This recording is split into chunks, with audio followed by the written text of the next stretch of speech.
Integrated rate equations देखो, क्योंकि मैंने कहा था कि इंस्टेंटेनियस रेट टेंजेंट ड्रॉ करके निकाली जा सकती है, लेकिन हमेशा ऐसे नहीं निकाली जा सकती। हर ऑर्डर में ये निकालना बहुत डिफ़िकल्ट हो जाता है। इसलिए अपन इंटीग्रेटेड रेट इक्वेशन को सॉल्व करके कुछ फॉर्मूले निकाल लेते हैं। उस फॉर्मूले को हम उस ऑर्डर ऑफ रिएक्शन में अप्लाई करते हैं और हमको सीधा क्या मिल जाता है, आंसर। तो ज़ीरो ऑर्डर रिएक्शन कौन सी होती है? ज़ीरो ऑर्डर रिएक्शन वो रिएक्शन जिसमें rate remain constant throughout the course of reaction, that is rate does not change with the change in the concentration of reactant। reactant की concentration में कितना भी change लगाओ, कितना भी change करो, कभी भी उसकी rate change नहीं होती है, डिपेंड नहीं होती उस पर। ये जनरली कहाँ होता है? हेट्रोजीनियस सिस्टम में ये अकर होता है जहाँ पर रिएक्टेंट अब्जॉर्ब होता है on the surface of solid catalyst. ठीक है, तो उसमें सरफेस में क्योंकि वो आ जाते हैं तो रिएक्टेंट कंसंट्रेशन कितनी बड़ा होगा, जितनी एक्टिव साइट है वही फिल करके रिएक्टेंट प्रोडक्ट में क्या होगा, कन्वर्ट होगा। कैसे की जाती है reaction? R convert into p, rate is equals to minus D R upon D T is equals to के r to the power 0। Any quantity अगर आर टू पावर 0 है तो क्या आएगा, 1। तो minus D R upon D T is equals to k, क्योंकि multiply by 1, तो d r is equals to minus k d t. आप इंटीग्रेटिंग करोगे, जो जिसका डिफरेंशियल है उसी के साथ होगा। R is equals to minus के T plus I at T is equals to 0। K T की टर्म क्या हो जाएगी, 0, और आई की जो वैल्यू है वो क्या हो जाएगी, R naught, initial concentration of reactant. वक्त के साथ तो वो चेंज हो गई, वैल्यू को पुट कर दो आई की उसमें, R is equals to minus के T plus R not.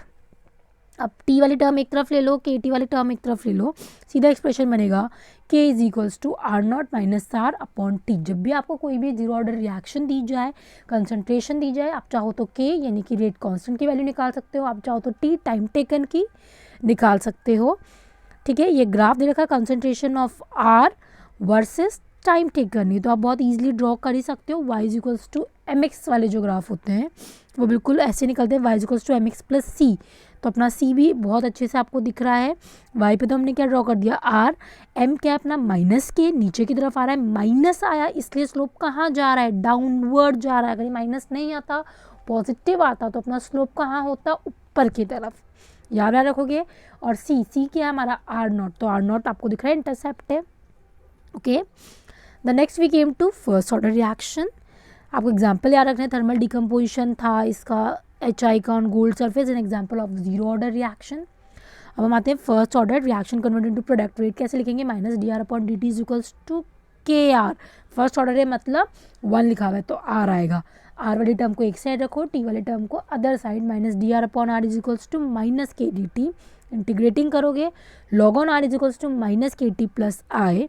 Again I किसका है, इंटीग्रेशन कॉन्स्टेंट है।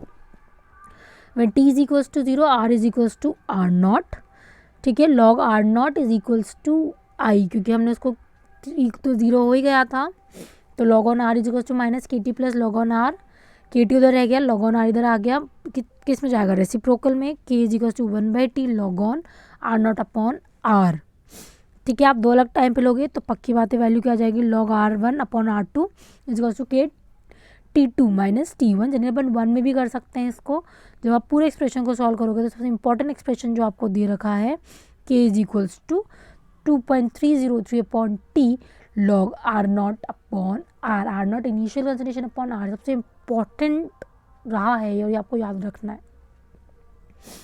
ठीक है, कॉमन लेके निकलता है। जब आप डिफरेंट ग्राफ प्लॉट करोगे तो आपको डिफरेंट ग्राफ मिलेंगे, इक्वेशन लगाते जाना, ग्राफ मिलते जाएंगे। ठीक है, log on R upon T का लगाया तो अपन को क्या मिला, log R naught as in intercept, और वो स्लोप जाएगा के माइनस स्लोप। अगर आप log R naught upon R का कर रहे हो टाइम वर्सेस, तो slope K is equals, slope क्या होगा, के अपॉन 2.303। जब इक्वेशन कंपेयर करो तो याद रखना जितने भी रेडियो एक्टिव डीके हैं, जितने भी न्यूक्लियर डीके हैं, सारे कैसे, फर्स्ट ऑर्डर रिएक्शन। रेडियम का आपको दे रखा है, हीलियम और रेडॉन में टूटा है वो। ठीक है, सारे फर्स्ट ऑर्डर काइनेटिक्स को फॉलो करते हैं। एक आपको प्रेशर का भी दे रखा है, याद रखना अगर प्रेशर है तो रिएक्शन रेट की इक्वेशन भी क्या हो जाती है, एटमॉस्फेयर लीटर सेकेंड इनवर्स है ना, वो चीज़ थोड़ा ध्यान रखना। लीटर मतलब सेकेंड, वही वाली बात है। तो एक यहाँ पर भी आपको दे रखा है तो वो आप करना, at T is equals to 0 initial concentration सिर्फ किसकी है, रिएक्टेंट की, पी आई, बाकी 0 एट टाइम टी कुछ अमाउंट इसका डिकम्पोज हुआ होगा, सेम एज इक्विलिब्रियम आप करते थे 11th क्लास में। P1 माइनस एक्स, उसका कितना बना होगा एक्स एक्स, टोटल एक्स कितना आया value PT total pressure, gas का सिस्टम है फुल, माइनस PI या P1, आप P1 भी लिख सकते हो इसको, क्योंकि इनिशियल कंसंट्रेशन हमें लिए बहुत जगह P2 भी मिलेगा रेफरेंस के रेफरेंस में, ठीक है। के का फॉर्मूला क्या होगा 2.303/T लॉग PI, यानी कि जो खुद का प्रेशर है अपॉन 2PI माइनस PT। पर ये प्रेशर के टर्म में जब भी रिएक्शंस आएगी आप अपने एक्सप्रेशन खुद डिराइव करोगे। जो ऊपर वाले एक्सप्रेशन थे ये तो यूनिवर्सल है, ये चल सकते हैं, लेकिन बाकी के रिएक्शंस को करने के लिए आपको खुद को निकालना ही पड़ेगा, ठीक है। आपको पूरा ग्राफ दे रखा है। Half life of a reaction, half life of a reaction is the time in which concentration of the reactant is reduced to half of the initial concentration। जैसे मानो पहले 10 मोल थी तो वो कितनी रहेगी 5 मोल, वो उसका क्या होगी half life of a reaction. It is represented as T half. तो हम वैल्यू पुट करना चालू करेंगे कि आपको फॉर्मूला याद तो याद है ना, K is equals to R0 minus R/T। हर फॉर्मूले याद रखने हैं, कोई पर्सनली बोलने नहीं आएगा। R is equals to 1/R0 T half की जगह वैल्यू पुट करोगे क्या आएगा formula T half is equals to R0/2 K first order reaction के लिए, सॉरी जीरो ऑर्डर रिएक्शन के लिए। अब हम चले फर्स्ट ऑर्डर, नीचे वाला expression K is equals to 2.303/T log R0/R। तो आपको पता है R की वैल्यू क्या आ गई R0/2, T की जगह T हाफ पुट कर दिया, ऊपर आएगा log 2 की वैल्यू क्या होती है 0.3010, 2.303 मल्टीप्लाई बाई 0.3010 क्या आएगा 0.693/K। ये जो फॉर्मूला है T half is equal to 0.693/K, रट लेना, पक्का मान के चलना। कोई भी कंपटीशन दोगे वहाँ पर एक क्वेश्चन हाफ लाइफ से फिक्स है, बोर्ड तो देगा जो देगा, बाकी एंट्रेंस में बैठा है, ठीक है।